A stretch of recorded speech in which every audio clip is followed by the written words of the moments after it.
कर्नाटक में राज्यसभा के इंतखाबात कल यानी 27 फरवरी को होने वाले हैं। कर्नाटक के राज्यसभा इंतखाबात क्यों इतना दिलचस्प हो गए, ये सारी खबर आपको सुनाते हैं। कर्नाटक में अक़लियती लीडर सैयद नासिर हुसैन को दूसरी मर्तबा राज्यसभा भेजने की तैयारियां कर ली गई हैं।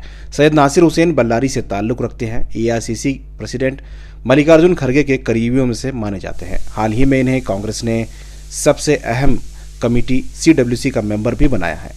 नासिर हुसैन पार्लियामेंट में हमेशा सरगर्म नजर आते हैं। काफ़ी बड़ी जिम्मेदारियां नासिर हुसैन के पास मौजूद हैं। इन्हें दूसरी मर्तबा कर्नाटक से राज्यसभा के लिए उम्मीदवार बनाया गया है। 27 फरवरी यानी कल ये इंतखाबात होंगे। सबकी नज़र इन इंतखाबात पर लगी हुई है।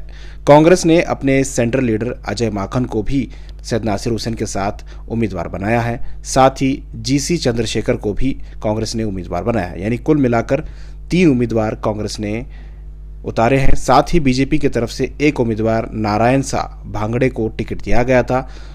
जेडीएस के साथ इत्तेहाद के बाद एनडीए के तौर पर दूसरा आखिरी लम्हे में दूसरा उम्मीदवार डी कोपेंद्र रेड्डी को उतारा गया। डी कोपेंद्र रेड्डी रियल एस्टेट के बिजनेसमैन माने जाते हैं, काफ़ी बड़े पैसे वाले माने जाते हैं और इनके उम्मीदवारी के बाद चूंकि 4 ही उम्मीदवार सीट मौजूद हैं, कोपेंद्र रेड्डी यानी 5वें उम्मीदवार के आने के बाद यहाँ खरीद और फरोख्त का बाजार गर्म हो सकता है। यानी क्रॉस वोटिंग के इम्कानात बढ़ गए हैं, जिसकी वजह से ये इलेक्शन काफ़ी दिलचस्प हो गया है।